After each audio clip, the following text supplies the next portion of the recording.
దాడి చేస్తే వాళ్ళని చంపేయచ్చు కూడా. వాడు మన మీద సీరియస్గా దాడి చేయకపోతే అతన్ని కూడా గాయపడుతుంది. ఆయనకు మతిస్థిమితం లేదు కాబట్టి వాళ్ళని చాలా జాగ్రత్తగా తీసుకెళ్ళి అలా ఏం లేదు. మనల్ని మనం కాపాడుకునే క్రమంలో అతన్ని ఎదిరించవచ్చు. అవసరమైతే పోలీసులకు పట్టించవచ్చు. పోలీసులకు ఇన్ఫార్మ్ చేస్తే వాళ్ళు ఆ కన్సర్న్ యాక్షన్ తీసుకుంటారు, హాస్పిటల్కి పంపుతారు. వాళ్ళకి సంబంధించిన మెంటల్ ఐజోలేషన్స్ చాలా ఉన్నాయి. మ్యాజిస్ట్రేట్ గారి ముందు హాజరుపరుస్తారు. వాళ్ళకి ఆర్డర్ వేస్తారు, ఇతన్ని మెంటలైజేషన్లో ఉంచేయండి. అట్లా చేస్తారు. వాళ్ళు సమాజానికి హానికరంగా ఉన్నప్పుడు ఖచ్చితంగా వాళ్ళ మీద యాక్షన్ తీసుకోవాల్సిందే. కానీ చట్టపరంగా వాడి మానసిక స్థితి బాగలేదు అని తెలిసినప్పుడు వాడిని కోర్టులు శిక్షించలేవు, శిక్షించకూడదు. నిజంగా మానసిక స్థితి బాగాలేకపోతే చట్టంలో ఇంకా కొన్ని ఉన్నాయండి. 7 సంవత్సరాల లోపు పిల్లలు ఏ నేరం చేసినా అది నేరమే కాదు. గన్ను పెట్టి కాల్ చేసాడు అనుకుంటాం, తెలిసినో అఫెన్స్ ఎట. 7 సంవత్సరాల్లో పిల్లలు ఏం చేసినా నేరం కాదు. ఇప్పుడు అదే వర్తిస్తుంది మీరు చెప్పిన మానసిక స్థితికి కూడా. వాళ్ళకి విచక్షణ అనేది ఉండదు అనే కారణంతో చట్టంలోనే చెప్పారు అది. అయితే 7 సంవత్సరాల అబ్బాయి, నేను 7 సంవత్సరాల అబ్బాయి అనుకోండి, నేను గన్నించి పలానా నోటి మీద అట్లానే చెప్పుకుంటే పోయి ఇట్లా అన్నాడు అనుకోండి, ఆడు చచ్చిపోతాడు. అప్పుడు ఆ అబ్బాయి 7 సంవత్సరాల అబ్బాయి నేరం చేసినట్టు కాదు. ఎవరు నేరం చేసినట్టు నేను చేసినట్టు పంపించాను కదా గన్నించి. అందువల్ల జస్ట్ 7 సంవత్సరాల పిల్లలు ఏం చేసినా తప్పలేదు. కానీ వాళ్ళతో ఎవరైనా చేయిస్తే ఆ శిక్షంతో వాళ్ళకి పడుతుంది. అలాగే మతిస్థిమితంలో ఎవరైనా నచ్చగొట్టి వాళ్ళని వేరే వాళ్ళ మీద ముసిగలిపితే వాడికి పడకపోవచ్చు, కానీ ముసిగలిపినోడికి పడతారు. కానీ అట్లాంటి వాళ్ళు సమాజంలో ఇట్లా అడ్డంగా ఊళ్ళ మీద పడి తిరుగుతుంటే వాళ్ళని కంట్రోల్ చేయాలి, వాళ్ళని పోలీసులకు పట్టించాలి, పోలీసులు మ్యాజిస్ట్రేట్ల ముందు హాజరుపరచాలి. అట్లాగే మ్యాజిస్ట్రేట్లు ఆర్డర్స్ పాస్ చేస్తారు, మెంటల్ ఐజైల్లో పెడతారు వాళ్ళకి బాగా అయ్యేంత వరకు. తర్వాత ఒకవేళ బాగా అయితే వాళ్ళు తిరిగి వస్తారు. అలాంటి వాళ్ళ మీద మనం సానుభూతి చూపాలి. వీలైతే వాళ్ళని ఏదైనా అప్పచెప్పడం కానీ అట్లాంటి చేయాలి. సమాజానికి ఇబ్బంది కలిగిస్తూ మన మీద కర్ర తీసుకొని కొట్టడానికి వచ్చాడు అనుకోండి, అప్పుడు మాత్రం ఆయన మానసిక స్థితి బాగాలేదు కదా, పాపం ఈ నియమనం అనుకుంటే మనం కొట్టేసిపోతాడు. అప్పుడు కొట్టాల్సిందే. అది. Thank you. అడగండి.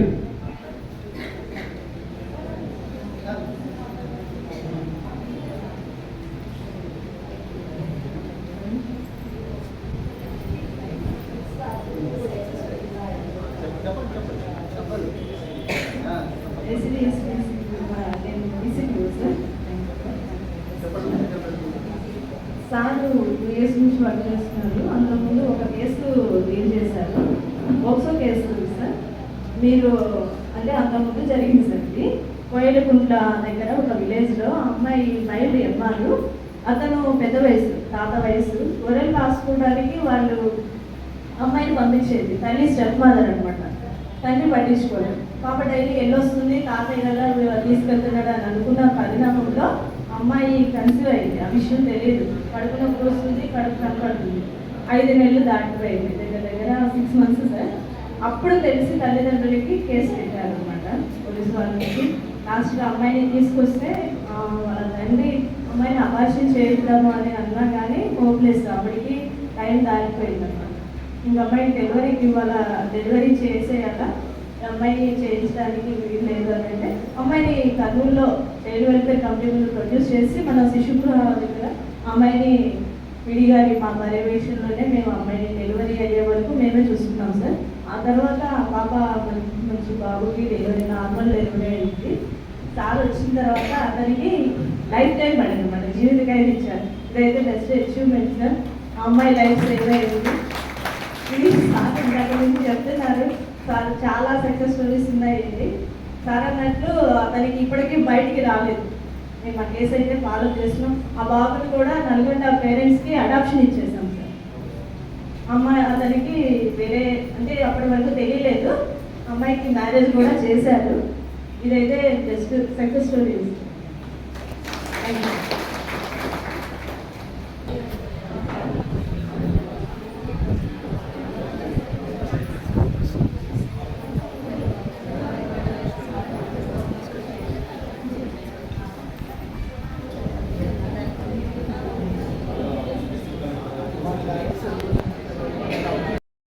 అక్యూజ్మెంట్ ఎగ్జామినేషన్ చేస్తారు.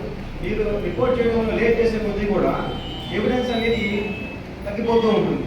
ఖచ్చితంగా మీరు అందరూ త్వరగా రిపోర్ట్ చేస్తేనే మీకు న్యాయం త్వరగా జరుగుతుంది. ఎవిడెన్స్ అనేది స్ట్రాంగ్గా ఉంటుంది.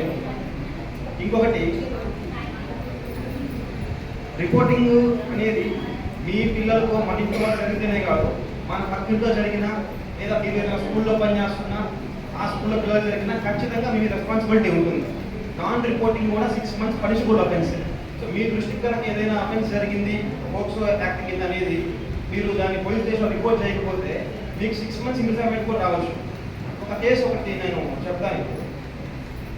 కేరళలో ఒక క్రిస్టియన్ స్కూల్లో ఒక అమ్మాయిని రేప్ జరుగుతుంది. అది రేప్ చేసింది ఒక క్రిస్టియన్ ప్రీస్ట్ అనమాట, అంటే ఆ క్రిస్టియన్ స్కూల్కి హెడ్ మాస్టర్ అనమాట. రేప్ చేసినాక ఆ అమ్మాయిని హాస్పిటల్ తీసుకెళ్తారు. హాస్పిటల్లో అక్కడ అమ్మాయి వయసు అన్ని రికార్డ్ చేసుకుంటారు. ఆమె 18 ఏళ్ళు అప్పుడే నిండుతాయి. ఆమె అప్పటికే 9 months నిండిపోతే బేబీ కూడా డెలివరీ అవుతారు. తర్వాత ఏమవుతుందంటే 18 ఏళ్ళకి ఇనిషియల్గా అమ్మాయి బేబీ డెలివరీ అయిందనంటే ఖచ్చితంగా ఆ అమ్మాయి 18 ఏళ్ళ కంటే ముందే ఆ అమ్మాయి సెక్స్ చేసింది, బేబీకి ఏమవుతుంది. సో అది గమనించుకోకుండా గైనకాలజిస్ట్ ట్రీట్ చేశారు. అక్కడ గైనకాలజిస్ట్ రెస్పాన్సిబిలిటీ ఏంటంటే ఎప్పుడైతే గైనకాలజిస్ట్ తెలిసిందో 18 ఏళ్ళ కంటే ముందే అమ్మాయి సెక్స్ చేసిందని చెప్పేసి ఖచ్చితంగా గైనకాలజిస్ట్ రిపోర్ట్ చేసి ఉండాలి పోలీసులు. సో ఆ కేసులో ఆమెను కూడా అక్యూజ్గా చేర్చారు. ఆ అమ్మాయి ఏ స్కూల్లో అయితే చదువుతుందో ఆ స్కూల్ హెడ్ మాస్టర్ని కూడా అక్యూజ్గా చేర్చారు. అంటే ఆ హెడ్ మాస్టర్ రిపోర్ట్ చేయాలి. సో ఇంకా మీ దృష్టికి ఏదైనా ఒక కేసు వచ్చినప్పుడు మీరు కూడా ఖచ్చితంగా రిపోర్ట్ చేయాలా అనేది మీ రెస్పాన్సిబిలిటీ అందరికీ. అది కూడా నాకు సార్ కూడా చెప్పారు, చిన్నప్పటి నుంచి కూడా ఈ అమ్మాయిని ఇట్లా తినద్దు అంటే వీళ్ళు అరుస్తారని చెప్పేసి. అంటే అదంతా సోషల్ ఎంజనరింగ్ ప్రాసెస్, అంటే సామాజిక లింగ పరివర్తన ప్రక్రియ అంటారు దాన్ని. చిన్నప్పటి నుంచి కూడా ఈ రంగులు ఇది వేసుకోవాలా, ఇట్లా ఫుడ్డే తినాలా, ఈ టైంలో బయటికి పోకూడదు, అది కూడా మీరు తగ్గించాలి. ఇది తగ్గించడం వల్ల కూడా ఖచ్చితంగా ఈ పోక్సో కేసులో ఇంపాక్ట్ ఖచ్చితంగా ఉంటుంది. ఇంకా టోల్ ఫ్రీ నెంబర్ కూడా అది మీరు గుర్తుంచుకోండి, 1090 ఖచ్చితంగా మీరు రిపోర్ట్ చేయాలా. ఇంకా ఏది చదవకపోతే సార్ చెప్పినట్టు మీరు డిఆర్ఎస్ ఆఫీస్కి వెళ్తే మొత్తం వాళ్ళు చూసుకుంటారు.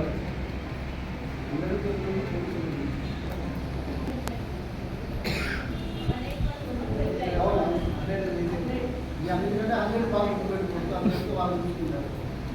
ఇలా అయినా పర్లేదు, అన్ని చూసుకుంటే మంచిది. నాకు అవకాశం ఇచ్చిన గౌరవ జిల్లా న్యాయమూర్తి గారికి నా అభినందనలు. Thank you sir.